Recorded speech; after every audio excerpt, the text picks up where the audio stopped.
Always talk about who's getting the late surge, who's benefiting from all this early record voting, certainly early records for a midterm election year, to say nothing of the hundreds of thousands who vote in some of these key states via mail-in ballots. Josh Kraushaar joins us right now, the Axios senior political correspondent, Fox News contributor. Also back with us is Samantha-Jo Roth. Samantha, let me get your take first on what trends you might be picking up. I only say that because in key races in the past, and I know Josh and I have gotten into this, we've seen late surges that defied polls at the time. In 1994, when Republicans were expected to gain, but nothing like the 54 seats they did, or 1980, that weekend before the presidential election, when, hard as it is to believe, Ronald Reagan and Jimmy Carter were essentially tied, and then, of course, a few days later, a blowout. Anything like that you're picking up or getting sort of vibes on? Well, Neil, I was in Arizona over the last week, and it's very clear that this race, especially in the Senate, is very, very close. And you can kind of see what the situation is looking like as to whether, President Biden decides to campaign with these different candidates. And we're seeing that he is not in certain states like Arizona, Nevada, states like that. And, that is because the president is, really a drag on these candidates.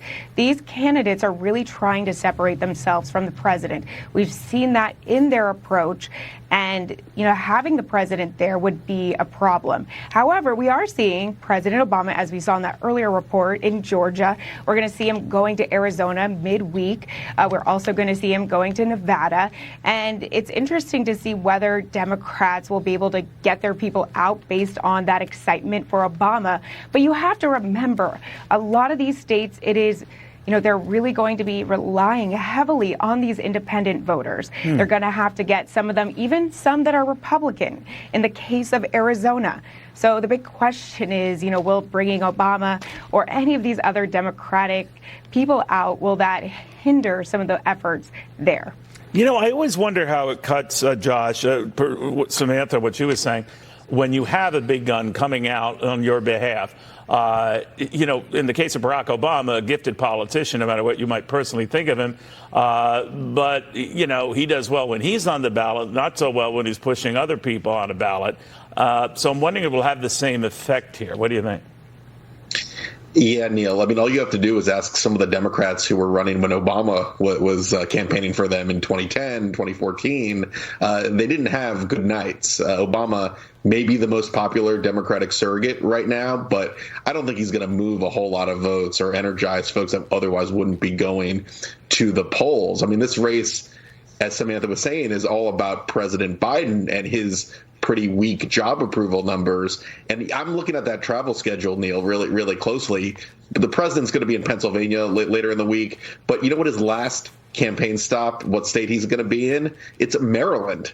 That's a sign of how blue you've got to go for the president we're in a state where the president actually is popular, where he's wanted to campaign for a lot of these Democrats. So, yeah, like that, he's just not welcome in a lot of these classic swing states, because if you look at the polls, his job approval is hovering around 40%, which is well below where you got to be welcomed by a whole lot of Democrats. In the end, also, Samantha, I've been reminded by Mick Mulvaney earlier today at Fox Business, which, Samantha, I know you get at the Washington Examiner, but if you don't have it, you should demand it.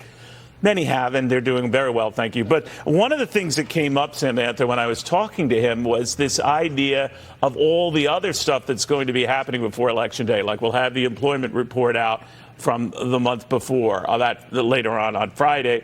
Then, of course, we get the next move on the part of the Federal Reserve to raise interest rates, likely another 0.75 point. We'll have that to digest. And he also then spoke about inflation, period. I want to get your take on this.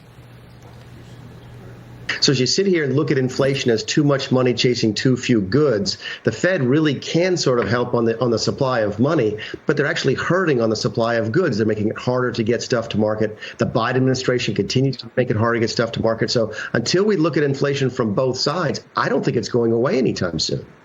All right, if it doesn't go away anytime soon, he sees no improvement there. That's yet another overhang. What do you make of that? Well, absolutely. And we're already seeing this from Democrats. There's a group of them that are calling on the Federal Reserve to really pump the brakes. They don't want to see that increased rate hike, another one. We are seeing Democrat John Hickenlooper as well as Senator Sherrod Brown. They're writing to the Federal Reserve asking them to take a break, to take a look at how exactly these rate hikes are actually, impacting the economy. As we know, this is going to be something that voters are going to feel. They're going to look at it. And as we were talking to voters out in Arizona last week, that was among one of the biggest issues we saw. But as we know, the Federal Reserve is an independent entity. Jerome Powell was put in place under President Donald Trump, right. And he is a Republican. But, it is a big question of how the voters are going to see this. A lot of times they forget that fact. Yeah, they're just exasperated, period, with the rate hikes, I guess. How does yet another